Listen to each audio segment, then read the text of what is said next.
Hi, welcome back to the Personality Hacker Podcast. My name is Joel Mark Witt. And I'm Antonia Dodge. This week on the show, we're talking about INTP careers. You might be an INTP listening right now or have an INTP in your life. Some of us do.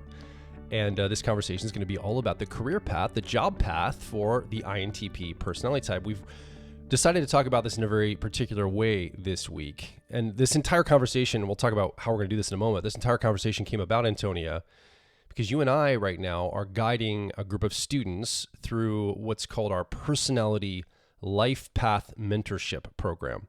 This is a live mentorship where we take the 8 Jungian cognitive functions, the building blocks of the Myers-Briggs system, the 4 decision-making functions and the 4 learning functions, and we spend 1 week on each of these functions in this program, where we give students exercises to tune in to the archetypical energy that function represents in the world and in their life particularly, and in their personality type. We give them exercises, they go out in the world and they test in the real world these energies, report back, and each week over 8 weeks leading toward a live event, we build a plan that they can implement. We build it together, but each person has a plan they can implement that we call their life path. Now that they know who they are, where are they going with their personality?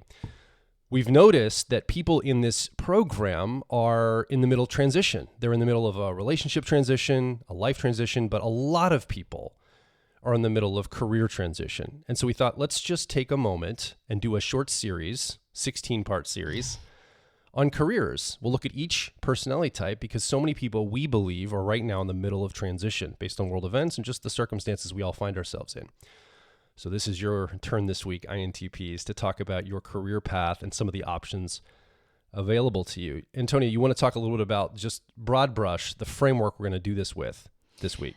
Yeah, this entire series we've done has been sitting on the platform of Dr. Dario Nardi's research on subtypes. And the reason for that is as he was understanding the different brain wiring of the people within the same personality type, but wired just a little differently to create these 4 subtypes, he realized that career choice was a massive influence in the subtype that the individual, was most aligned with. And then he also realized that if a person changed careers, it started altering their wiring. It started making them look like a different subtype. So your career path and your subtype are very, very sort of married to each other. So a part of why we want to address subtypes in these career podcasts and today in INTP careers is your subtype isn't like your INTP preferences. That seems to be sort of pre-wired, maybe more, nature oriented. You come out of the hatch with your Myers-Briggs preferences, but your subtype seems to be more nurture. It's optional ways of exploring your personality type based on your responses to the environment. And it makes sense that this would be aligned with careers because that's what you're spending 40 hours plus a week doing. That's the environment that you're in all the time. So those are the problems that you're solving and the things you have to respond and react to. Yeah. So a part of going through this isn't just talking about careers that INTPs would like or excel at. It's also, how do you want to manifest your type? How do you want it to look? What are the aspects of your personality that you would like to explore? And making choices around careers might be a way to sort of expand your relationship to your best fit type. Maybe get some of that money that's being left on the table, figuratively and literally, that can help you access a more breadth in your relationship to your type. Okay, so before we get into that though, Antonia, I went and did my internet research. I have a top 10 list, according to the internets, of INTP careers. You want to hear them? This is Yeah, these are usually pretty good lists. Some of these can be stereotypical, but some, you're an INTP listening, you're like, I do that for a living. That's what I do. Number 1. So these are the INTP careers, according to the internet, top 10.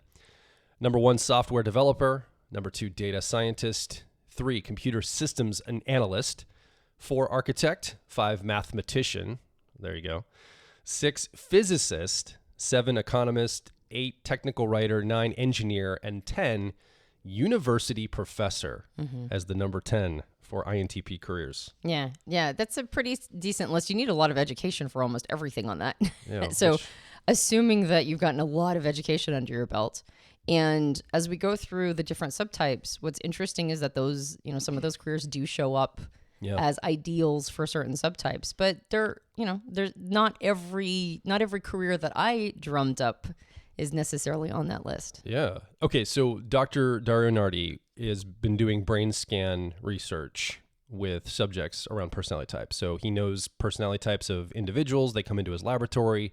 He connects to EEG machines, does a series of exercises and questions, and watches what shows up on the brain scans.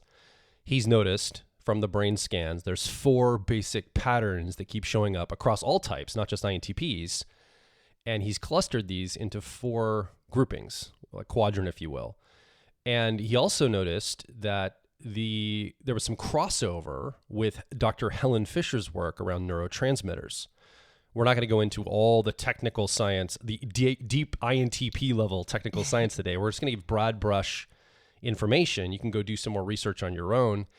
We'll talk about it in both an accessible way, maybe for people new to type, but we'll also go a little deeper into some of this research, just talking a little bit about the neurotransmitters and how we arrive at this cluster of 4 based on the brain scans. What does this look like from a personality type lens with cognitive functions, let's say?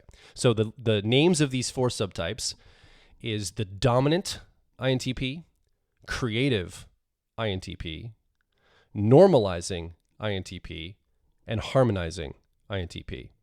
Now, those names apply to all the other types as well, but we're talking about INTPs today. So dominant, creative, normalizing, harmonizing. These are not types of INTPs. These are expressions of the INTP personality. So if the INTP personality, metaphorically or in an analog or an analogy way, is a sheet of music, written notes of music, these are the 4 performances of the personality type. This is the way it can be expressed. Anything else you want to say about that before we jump right into the actual ones? Yeah, think of the subtypes as almost flavors. Like you said, there's different ways that they can be expressed. And the reason why we want to make a distinction between these subtypes and type is, as I mentioned before, they're flexible. There's a plasticness to this.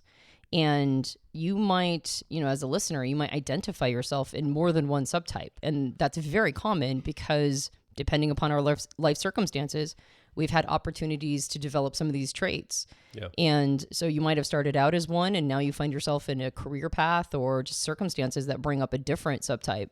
Or you might identify with all 4. That's not uncommon either. The other thing I want to mention is that you might recognize these subtype names as also being used by Dr. Victor Galenko, who is a person who works in socionics.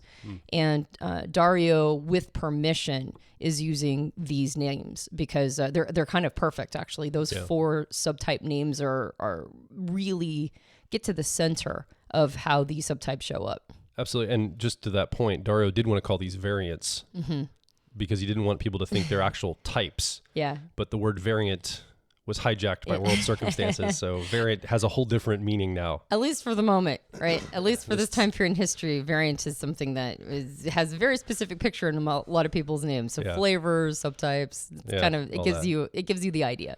So let's jump into the dominant INTP subtype. What does the dominant INTP subtype look like?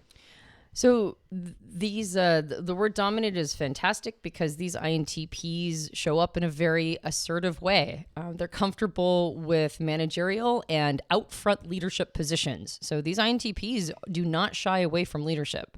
They are like other INTPs, but on a larger scale. Think of them as more intense and just taking in more territory.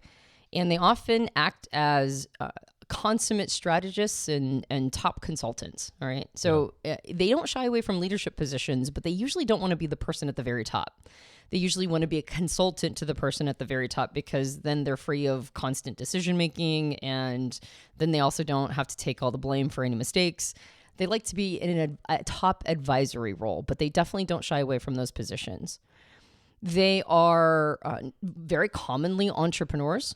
So it's very common for dominant INTPs to go into an entrepreneurial or go that direction, but then they oftentimes find themselves in organizations and communities that allow them to match their values and their principles with what they're doing, but then somebody else handles execution and details. So there's an attraction to entrepreneurship, but there's also a lot of stuff that comes along with entrepreneurship, having to do a lot of detail management and that sort of thing. Yeah. And so these dominant INTPs, they're still INTPs, right? And so they usually let other people handle some of those more mundane tasks. There is surprisingly very little starburst pattern. So if you've listened to us talk about these subtypes in some of the other type and career podcasts, there's a starburst pattern that is associated with brainstorming. And that's what shows up in those EEG machine readings. And the dominant INTP has a very weak one, which means that they're not actually using their second function of extroverted intuition or exploration. They're not using it as much in unstructured creativity. Usually when they're brainstorming, it's very specifically to solve a problem. And they tend to instead be very dialed in or tuned into speaking and listening, language-based reasoning, and figuring out how to flex and flow in a context while staying true to a principle. So that's more of what they're trying to figure out. So as opposed to just like brainstorming any idea, it's very much specifically used to figure out how to navigate spaces while staying to whatever core principle they're attached to. And this might be a bit of the stereotype of an INTP when they're young. This is very common for younger INTPs. Now, if a person stays a dominant INTP and grows into seasoning and maturity, they can take on spectacular leadership characteristics. But when they're young, this is that argumentative INTP. There's that stereotype about the INTP that's always ready to like tell you how it is. Say what? Yeah. And then these are the unseasoned versions of this subtype. Dari calls them objective hard hitters, speaking their mind as needed, particularly when something is counter to their understanding. If they're immature, this makes them argumentative, critical, highly skeptical, right? They're not open to new information. And again, their extroverted intuition or exploration, co-pilot or auxiliary function. We'll talk about what that means in a moment if you're new to type. But that part of them, that intuitive part, is not as open to brainstorming, which might be one of the reasons why they have a hard time inputting information until they figure out that piece. So if something doesn't follow a core concept, it goes unheard or it doesn't even exist. Right? But if they are right, then they are the representatives of truth of the universe. They'll say it as many times as it needs to be said, even if people are perpetually ignoring them. So that's really the thing that they do excellent, is that they are stewards of objective truths, even when other people don't want to hear them. Unfortunately, if they're wrong, it's a near hopeless task to try to get them to shift perspectives. So when a dominant INTP is younger, immature, and less seasoned, it's going to be very difficult to get them to see something outside of what they've already figured out on their own. But if they are seasoned, if they're mature, now you've got somebody who is willing to be a bastion of truth, even when it's difficult. Yeah. They're comfortable with principles and levers of power.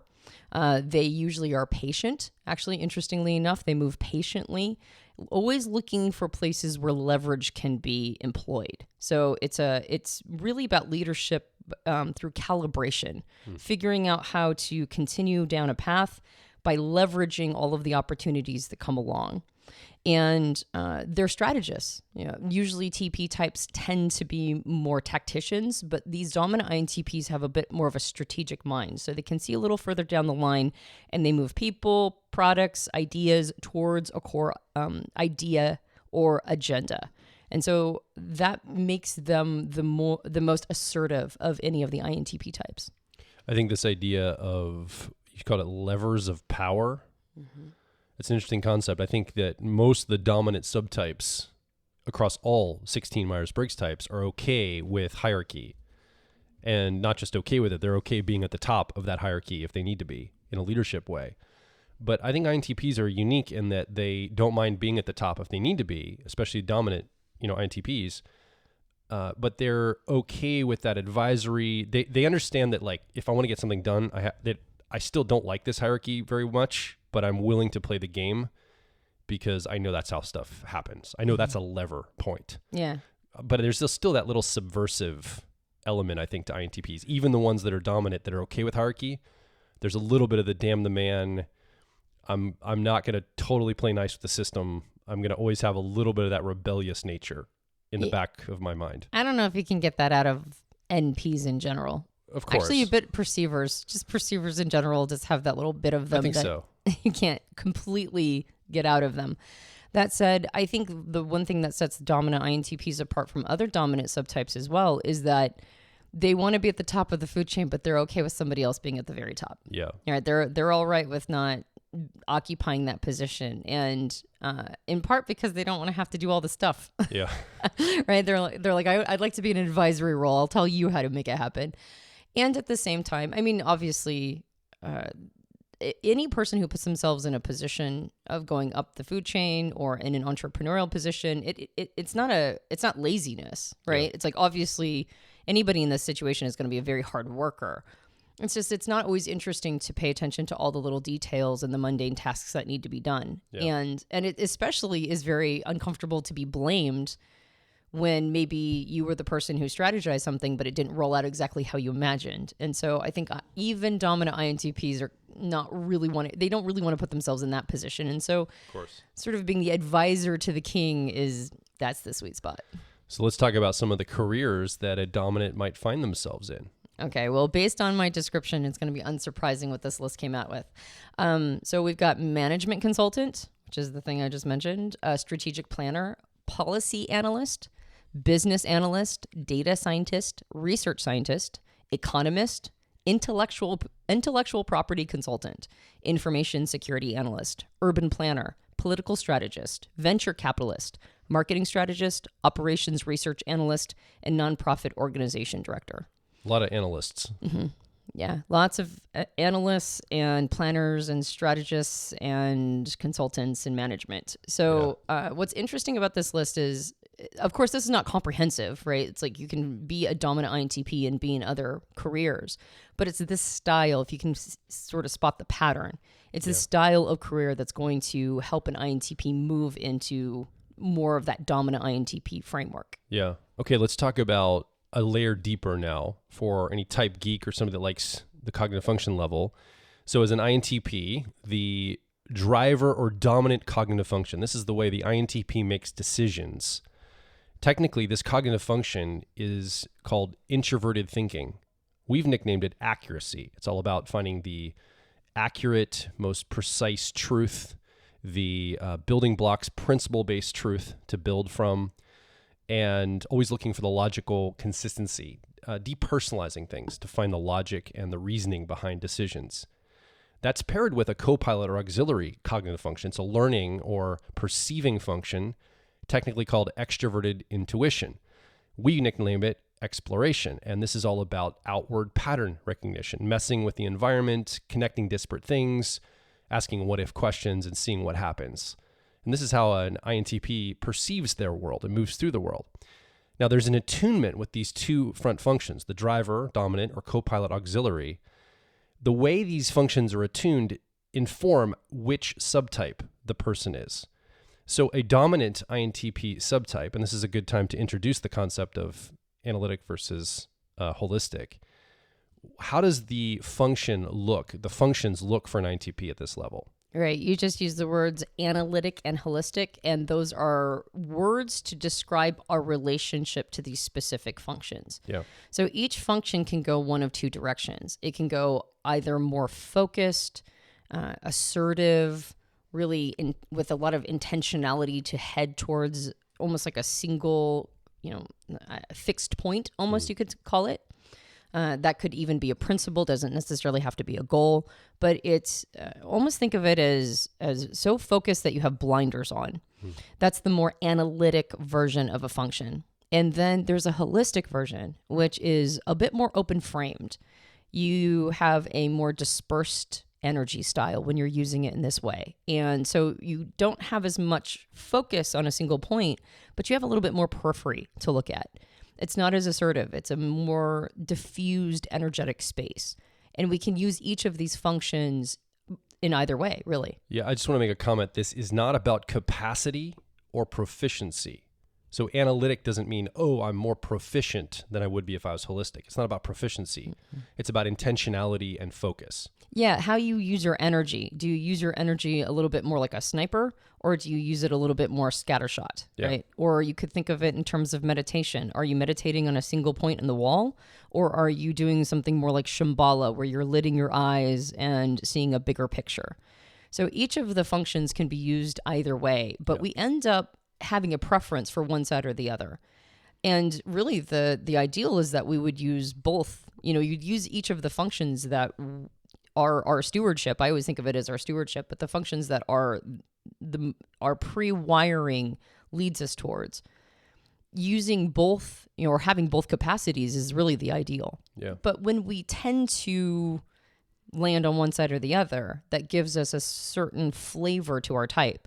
And for dominant INTPs, both of those functions, both introverted thinking accuracy and extroverted intuition or exploration, both of them have an analytic bent. And that would make sense, right? A dominant subtype would be one that's more focused, has a more direct energy, doesn't really take into the side, the peripheral as much as they are just the thing that makes sense to them, and they're moving forward with that. Yeah. So that's the dominant style. And for those of you who want to go further down this rabbit hole, we did an entire video podcast and audio podcast with Dr. Dario Nardi, not that many episodes ago, probably within the last 20 episodes, maybe 25, I don't know. But we talked about what it means to have different subtypes, what it means to have an analytic versus holistic bent, what some of these neurotransmitters look like. And that whole conversation is very enlightening. Yeah. And from a neurotransmitter standpoint, the chemical or neurotransmitter associated with a dominant is testosterone. Mm-hmm. Yeah. So that's the preferred chemical or neurotransmitter. Okay, so both of these functions are analytic, and we talked about the type, or the subtype. We talked about the neurotransmitter, the jobs. Let's move over now to creatives. What does the creative subtype look like for INTPs? All right, I think a lot of INTPs are going to identify with this one. Oh, by the way, for the dominant INTPs, I have a feeling that they mistype as judgers and sometimes even extroverts. So that's the one thing you should keep in mind, is that dominant INTPs sometimes have trouble finding their best fit type. Like maybe ENTP could be one that they mistype as, maybe even ETJ. They're taking charge and leading things, and they're judging primary. So yeah, and they might even think they're like, possibly, I mean, as weird as it sounds, maybe an ESTJ, because they're not doing as much of the traditional brainstorming. Yeah. Okay. All right. So creative INTPs are, the description will not surprise you. They're the creative type. So they're curious, playful, funny, right? This is the INTP that's a little bit more sociable. They might even look like an extrovert because they have that playful spirit about them. They're higher up in energy and enthusiasm than the other subtypes. And so there's like a kind of a buoyancy about this subtype. They tend to pose a lot of questions and offer ideas. They have a very strong, solid starburst pattern. So they are the brainstormers of the INTPs. These are the ones who love just sort of unstructured creativity. They love playing with ideas and thoughts. They're very open. They might be some of the most open-minded of the INTP subtypes. They, though, are still INTPs. And so even though they are more social, that doesn't mean that they always get all the social cues. And so they have decided to stir the pot a little bit. They mess with things, kind of poke the bear a little bit, and then just playfully dance away when they're in some social trouble. Although, of course, that will affect them, right? Because they do have INTP preferences. They are more of a get things going pattern. So in Linda Barron's vernacular, when we're talking about the dominant, this is an in-charge style. The creative is a more get things going style. So they might be the idea generators, or, hey, we should go do this thing, or what about this? They have a more catalyst feel to them. And they are very intuitive. So these INTPs are the ones that are going to really identify with the intuitive side of who they are. Because they are INTPs still, though, despite this effervescent description I've given so far, they take in tons of information. They quickly play with that data. They quickly put it through a bunch of different models, and they are oftentimes complete encyclopedias of information about certain things that they're interested in. Like a creative INTP might be an encyclopedia of comic books or anime or musical theory or anything that they find themselves interested in. They're going to be, just like most INTPs, a total storehouse of information, though it might not be information that is practical, right? It might be something that's just a personal interest. They have a wide range of interests, and when they are taking in information and quickly playing with it, it means that they're going to lean a lot on both auditory and visual cues. So they tend to be creative in multiple spaces, multiple modalities. They're not just stuck with auditory or visual as a strength. They play in and out of both of them, which is actually a unique characteristic. Yeah. Most of the time we have a strong bent one side or the other, and particularly creative subtypes tend to be highly visual. But the INTP can play in both spaces, which is a little unique for them. They are very much goal-focused when it comes to speaking, attending to word content, and processing more obvious social feedback. So their goal orientation tends to light up when they're listening for information, when they're trying to define terms, when they're trying to understand what this means for as implications for people. That's when their goal orientation pops up, which is good to know because a lot of creative subtypes have a tendency to struggle with goal orientation. Usually they're a more playful subtype and motivation can be a challenge.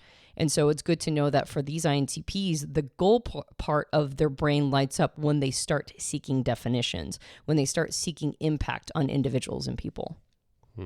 They tend to jump around to various projects, and they can find themselves distracted or scattered with difficulty attending to official assignments. So jobs can be hard for a creative INTP. Caring about your job, caring about getting to the end product. If it's not something that is aligning with your interests, it might be very difficult to stay on task. Yeah. And they might just struggle finding a profession all by itself, right? They're an INTP that might find themselves jumping from career to career or job to job, trying to align their interests or something to try to make the job interesting for them.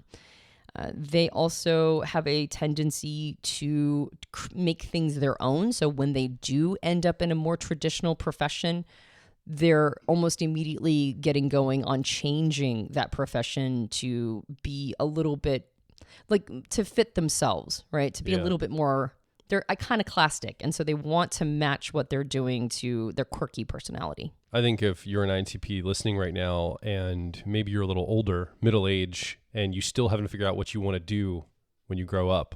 Yeah. I think a lot of creatives, not just INTPs, a lot of creative subtypes, I identify as a creative subtype.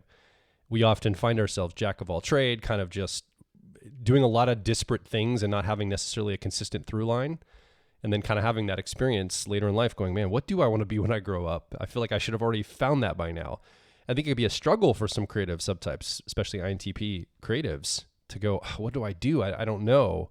It could be a frustration, I think. Mm-hmm. Yeah. Well, and I think in large part because the thing that this INTP is naturally drawn to, it's hard to find practical outlets for it. Yeah. We've talked about it with other podcasts in the series, other creative subtypes, that there's a desire to merge hobbies and profession. Like other types are really good at creating a clear delineation, but creative subtypes are always trying to merge those things together. Yeah. And so it's like, well, I just spent 5 hours online researching this thing that nobody really cares about, but now I have an insane amount of information about it. How do I turn this into a profession?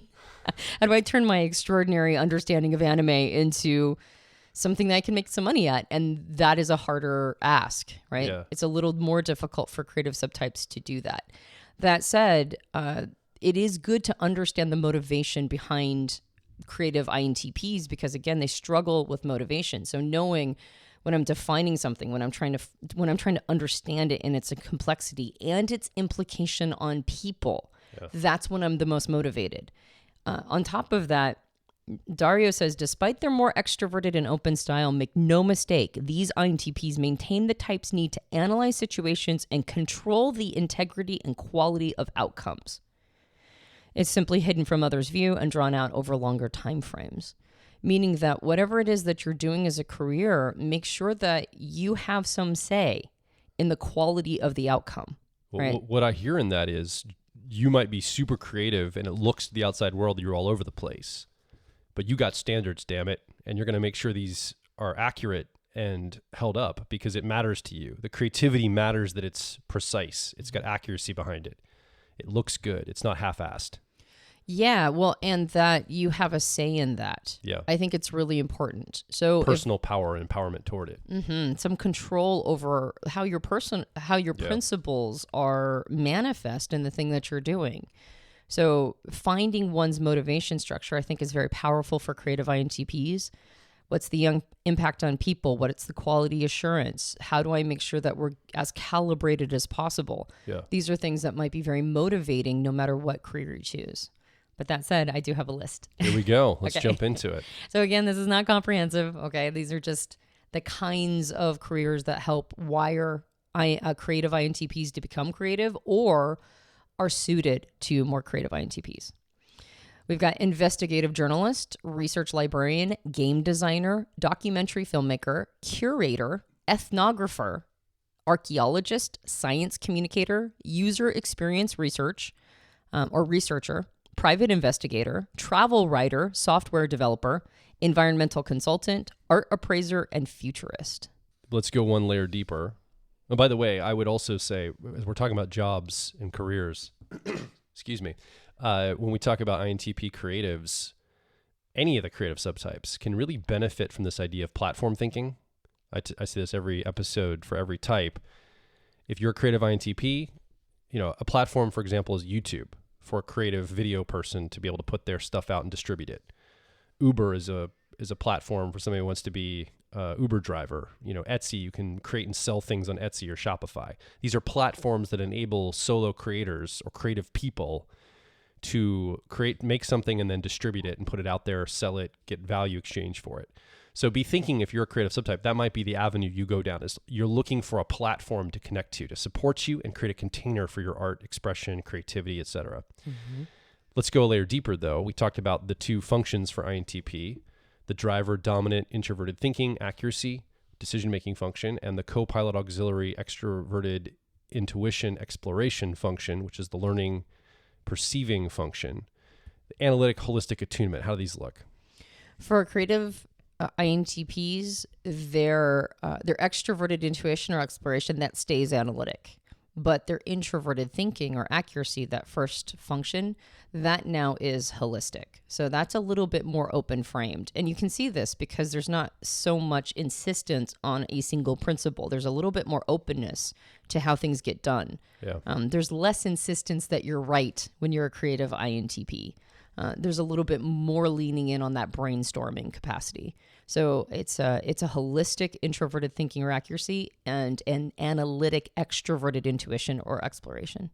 So the neurotransmitter is dopamine. That's the chemical that all creative subtypes prefer, which makes sense from a creative subtype standpoint. Yep. You ready to go to the next type? I am. All right, let's go over to normalizing INTPs. So what does a normalizing INTP look like? Normalizing is the opposite of creative. So I know we usually talk about this at the end, but if you reverse the orientation, you get the more normalizing subtype, meaning that the introverted thinking or accuracy function is the more analytic, and the extroverted intuition or exploration is the more holistic. And I mention that because I think it makes sense to understand that the brain wiring is the exact opposite of creative in order to really get the sense that we've gone from one style that looks so bouncy, effervescent, creative, possibly very extroverted appearing, to the normalizing, which is very subdued. It's a lot more of an introverted flavor. So these INTPs are the most aligned with the general population. They have a linear, reflective, and analytic style. So as opposed to bouncing all over the place with creatives, this is a lot more linear, a lot more progressive. They process information one step at a time in a very rational way, staying a particular course. That makes them quiet, observant specialists in the workplace. Unlike the creative type, which usually is a bit of a jack of all trades, this is a more specialized, has stayed with a single sort of skill they've developed or an expertise they've developed, and they're a lot better at staying on target with that. So they deeply focus in one area. It gives them an extraordinary degree of expertise. Other people might actually find them a little boring because they're so one note. That said, when they are able to discuss the ins and outs of the thing that they've built expertise around, particularly if there's a problem to solve, they light up. And for them, problem solving is both work and play. So they get to do the thing they love to do as long as there's a problem around.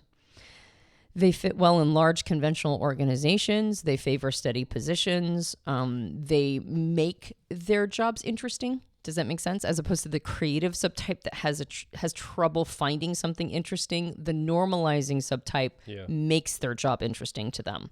And that's one of the reasons why they don't struggle as much for motivation as the other subtypes. Now, we're still talking about an INTP here. As normalizing language as you're using, this is still a very quirky, intuitively wired INTP at the end of the day. Yeah, exactly. Well, despite the fact that they're more subtle, more patient, in fact, actually, I thought that this was really interesting. Dara says they're not as social. They're actually the least social of the 4 subtypes. But their humor tends to be understated. He says their words can have multiple subtle meanings that poke fun even at the people they are without others hearing it. And this is a kind of stress release. So they might be making fun of the people they're around without other people knowing it, to give themselves a little bit of like venting a little bit about the situation they find themselves in, even if they have allowed themselves to be a little bit more wired in a normalized way. Fair enough. Yeah. They usually have a coherent set of tools and methods that, it meets professional standards. It's widely used, but they're going to take these methodologies that are general protocols and they're going to start tweaking them. So they are still INTPs and they just tweak them for incremental gains over time. So that part of themselves that's always looking for leverage, they can't turn it off, even if they're in a normalizing position and have more normalizing wiring. They're such experts that they end up having their mind wired around the thing that they do. So there's a lot of what do I say? Because competence is so important to INTPs, and because they have chosen to specialize in their careers, oftentimes they find themselves, not every single time, obviously, because there's going to be, millions of INTPs around the world, hundreds of millions. So they can't all be the best in the world at whatever it is that they're doing. But they're the ones who find themselves in that position. They're the ones, if they end up becoming the best in the world, it's oftentimes a normalizing INTP who has just completely dedicated themselves to their craft. It just seems like this is the INTP that really draws a line around their specialty and masters everything inside that circle they drew around that subject matter. And they just know it all. They've gotten proficient about it, perfected it. Yep, exactly. And they're very patient. Yeah. So that's another piece of it. Because of that, they also need hobbies, right? Unlike the creative subtype that's always looking for ways to bring their hobbies into their career, the normalizing INTP should be picking up hobbies outside of the career. It's very important for them to do that so they don't become so one note. But when they do that, when they find like a hobby, maybe pick up a guitar or a musical instrument or something outside of it, it's very important for them. It's a massive pressure release. And oftentimes they find themselves in there. So you want me to read the list of Let's careers? talk about the careers, yeah. Okay, so these are, none of these will be surprising, I'm sure, but these are the non-comprehensive list of careers for the normalizing INTP. Statistician, actuary, architect, mathematician, financial analyst, database administrator, network engineer, civil engineer, cryptographer, industrial engineer, biomedical engineer, quality assurance analyst, materials scientist, geophysicist, and supply chain analyst. So lots of engineers and analyst jobs. Well, and these are very professionally tracked career paths. So usually most of those are going to require some type of university degree, professional certification or credentialing. Some of them, depending on if you're working for government, you might have to have government clearances. Like there's a lot of things you have to do in order to be qualified for those positions. Well, and what I noticed is on the list that you read before of the top, INTP careers, a lot of them were normalizing INTP careers. So I think the normalizing INTP is probably the type that's the most stereotypical. Yeah. That said, I would imagine that if an INTP has mistyped themselves here, it might be for like an ISTJ type. or somebody who might be an INTJ or like mistype themselves as an INTJ, because this is going to lean in on that patience and more of an affectation of judger qualities. Yeah.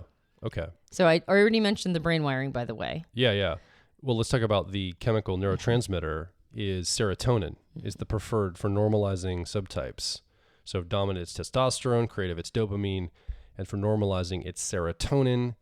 Let's go a layer deeper. The driver, cognitive function, introverted thinking, accuracy. As mentioned, that's going to be more analytic.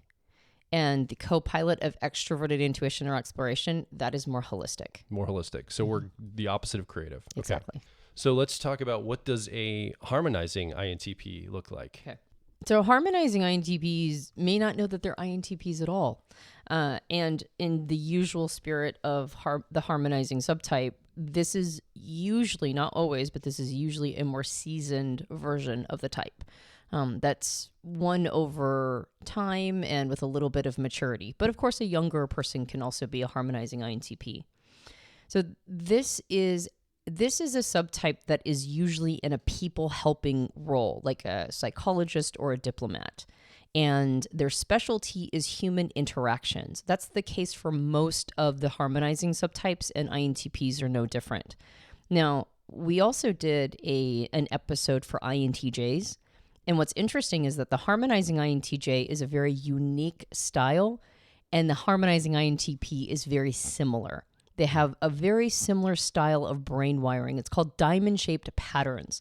And these diamond-shaped patterns are specialties. They're things that have been figured out and maybe even hard won to be able to interact with different modes of operation.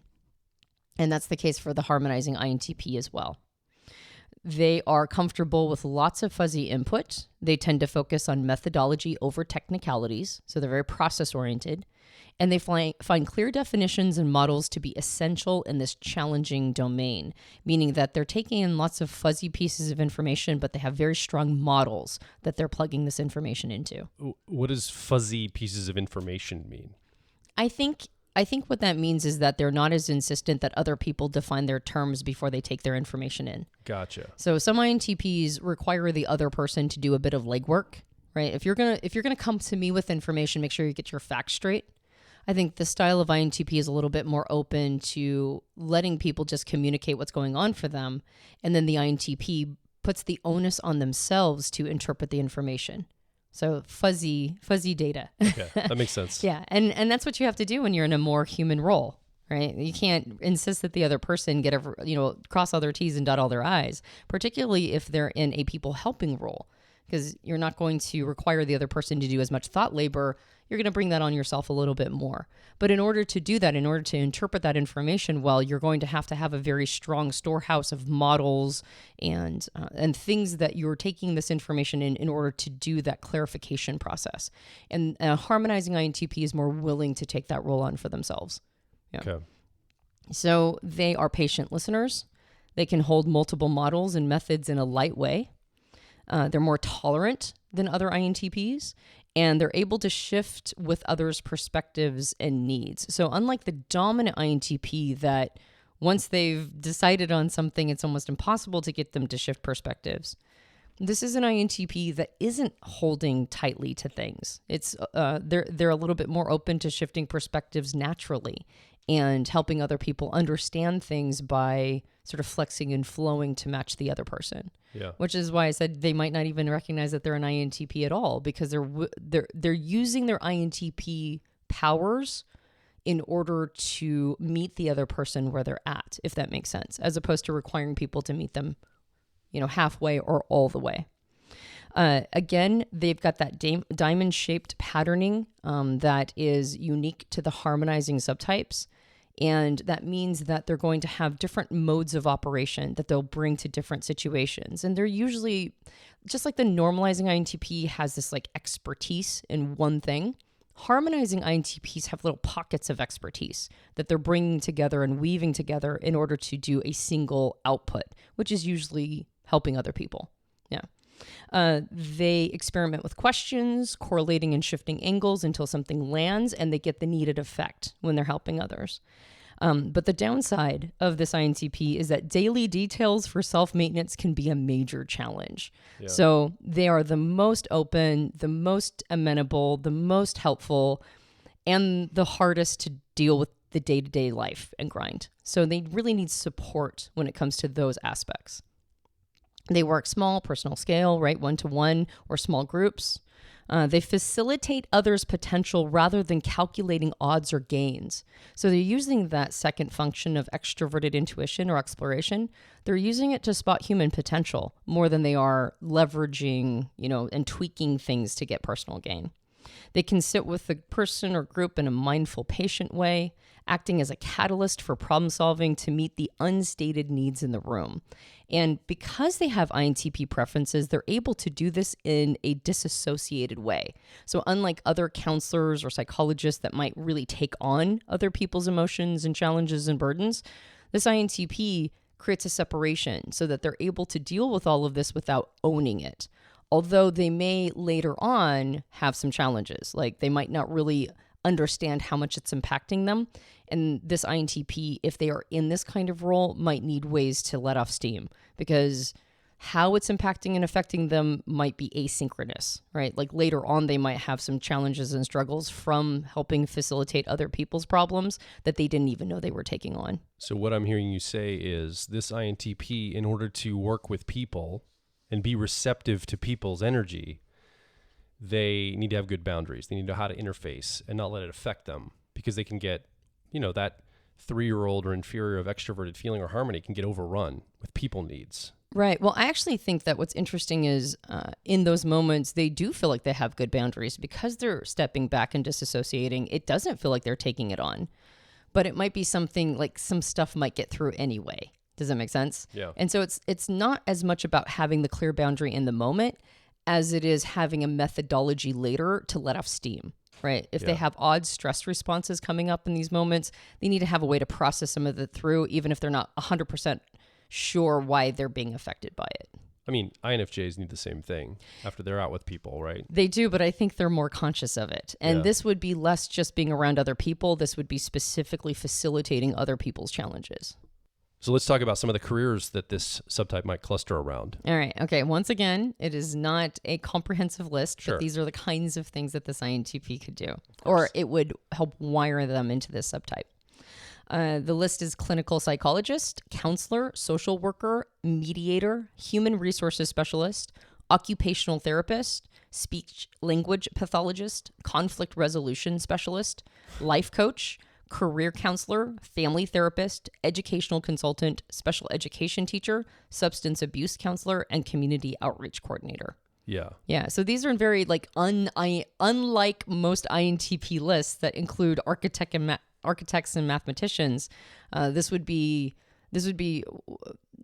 reserved for a more seasoned style of INTP. Yeah, I could see this subtype potentially mistyping as an INFJ, INFP, ISFP, like anything that has a high empathy, personality type. This subtype might look like those types and mistype in certain dynamics. Exactly. And the big way that you can tell the difference is the disassociation, right? The capacity to completely disassociate. Now, an IFJ type can also do that since they share introverted thinking or accuracy as one of their functions, but they're going to have a more like the reaction or response of pulling in other people's stuff, right? That's going to be less asynchronous. It's going to be very obvious in the moment. With this type, it's not going to feel like they're really receiving that information. They're going to feel like they have like a clear distinction between self and others. And it will only be something that maybe shows up later asynchronously. So I wouldn't be surprised if this type, thinks that they're a more feeler type. That said, it is not common for INTPs to be harmonizing younger in their life. It is far more common for them to step in this subtype in their 40s, 50s, 60s, much later on. It can happen when they're younger as a survival strategy to just be able to move through the world if the world has communicated that it's unacceptable for them to be INTPs. But for the most part, this is a much later in life experience. Yeah. Let's go a layer deeper, talk about neurotransmitter. The preferred chemical is estrogen for the harmonizing subtype of INTP. What do the cognitive functions look like? That driver, introverted thinking, accuracy, and the co-pilot auxiliary of extroverted intuition or exploration. So this is the opposite subtype from the dominant. So if the dominant had both of their functions prefer an analytic bent, this would be both the functions preferring holistic. So both introverted thinking or accuracy and extroverted intuition or exploration would have a holistic expression. That makes sense. One final comment about this. If you are identifying with this harmonizing subtype, when we talked about the creative, we talked about plugging into a platform like YouTube, Uber, something that can help support you and also create a container. This is a more one-to-one subtype. So our recommendation is being people-focused, finding a person or a few people that you can partner with that might be able to put you forward. They can see the value, the intangible value you bring as a harmonizing INTP. They can vouch for you, help put you forward, help connect you to the people that you can help or the types of projects you can work on. So I think this subtype is very much a people-focused subtype, and that could be a great strategy. Yeah, and you need a group of supportive people who help you get the mundane done. Yeah. Right, the day-to-day life. All right, let's talk a little bit about clustering real quick. So just INTP listening, you probably want this information. Types tend to cluster. So for example, creative subtypes, dopamine chasers tend to cluster with other creative subtypes, dopamine chasers.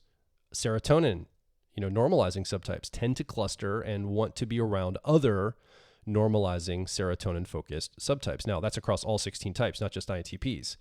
But when we come to the dominant and the harmonizing, they tend to be attracted toward each other. There tends to be a desire for dominant subtypes to connect with and be around harmonizing, and harmonizing subtypes to seek out and be around dominant. So we have, if you could think of a quadrant, dominant top left, creative top right, bottom left is harmonizing, bottom left is normalizing. You could almost see a cross diagonal of attraction between the top left, top, and the bottom right, but there's not a cross between the top right and the bottom left. No, yeah. They kind of avoid each other in a way. Well, and that's a good thing to visualize too, because building on what you talked about, there's also a capacity to move through these quadrants. And so there is groupings that like each other, but there's also opportunities here for moving into different quadrants ourselves, right? Like we can visit or maybe even take on the characteristics we talked about at the beginning of the podcast. One of the big reasons to understand these careers and how they wire us is that you have a plasticity to you. You have a capacity to visit some of these other, traits that are available. And so if you are, say, a creative subtype and you want to move into a more, sort of a streamlined, more assertive place, maybe find a job that you're not hopping from thing to thing, maybe take a little bit more power for yourself, you can move into dominant INTP traits. Yeah. And a career choice will require that from you. It doesn't mean it will be effortless, right? It'll get you out of your comfort zone, but the context itself creates an environment in which that is a little more conducive, and it itself is your impetus and motivation to do so. So you also have options here. And if there are some traits that we talked about with some of these subtypes that are very attractive to you, then consider the style of career that will help you move into that space. Yeah. So again, one of the big takeaways here is that your subtype can indicate the type of career you're attracted to, and it can influence the type of career you choose for yourself. And if you flip it, the type of career you choose will start to wire you to express a certain subtype. So if you want to lean into one of these subtypes we talked about today that you don't typically identify with, pick a career that moves you that direction. That's probably the fastest way to get there, is to choose something in alignment with the energies of that subtype to be able to lean into that aspect. Well, and I was going to mention, it's hard to go diagonal. So if you're a creative and if you would like to move more normalizing or vice versa, it's easier to move side or up than it is diagonally. So if you're normalizing, maybe consider dominant before creative or harmonizing before creative. It's a little easier to move to the side because you're only working on one function at that point. You're only trying to master the other other half of that function. Yeah. So there's also pathways here, and it can help create almost like a personal growth plan of directions you're moving and sort of the next lily pad of the journey. Okay. So you've been listening and hanging with this conversation up till now. You don't have a microphone on your side, but we still want to hear from you. Come over to personalityhacker.com directly below this episode. Ask a question, leave a comment, or more importantly, share your story. Are you an INTP in the midst of your career?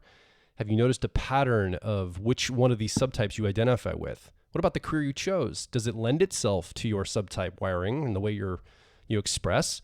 Or is it kind of, pushing against that? Are you always fighting against it all the time? What is your experience? We would love to hear your story, because a story is a compressed experience we can relate to. Hear from you, and then other people can comment and learn from what your journey has been as an INTP on your career path. So come over, personalityhacker.com, make your voice heard. Yeah, and we'll also make sure to provide a link for the materials that Dr. Dario Nardi has available at this time. At the time of this recording, he hasn't written a book on it, but he has written some materials. Yeah. So we'll make sure to link to that if you want to go further down the rabbit hole. And if you enjoyed this podcast, you can subscribe to us on iTunes and various Android platforms. If you leave us a rating and review on iTunes, it helps us out a lot. It helps me out a lot, because then I know people are listening. So even no matter what the review is, please leave one, because Leave a good review. Leave a good review. Feeds my soul. Well, just knowing people are listening at all is a boon. We are also on YouTube. You might be watching this as a video podcast. And if you enjoyed this episode, you can like. And if you want to hear more like it, you can subscribe and hit the bell in order to get notifications for new episodes are out. We have a book. It's called Personality Hacker. You can get it in all major book retailers. And if you leave us a rating and review on Amazon or on Goodreads, that also helps us out a lot. And if we've thrown you for a loop, am I an INTP? You might be thinking for the first time, or maybe you thought you were an INTP, but now you're reevaluating. Head over to personalityhacker.com and take our free online assessment. It might not be the final definitive piece of information you need to find your best fit type, but we think it's pretty solid, and it will help you on your journey of self-discovery. If you end up at that assessment and you are an INTP, we have one of these for all 16 types, but consider getting the INTP Owner's Manual. It's not an owner's manual just to get and hold on to. It's designed to help you create an owner's manual custom tailored for your personality and your life. The "you are here" dot on the map of your life, and then developing a plan of where to go next. So I recommend getting that. It's going to help you deep dive into how you're cognitively wired and all the growth aspects that relate to career, relationship, and your lifestyle design. My name is Joel Mark Witt. And I'm Antonia Dodge. And we'll talk with you on the next Personality Hacker podcast.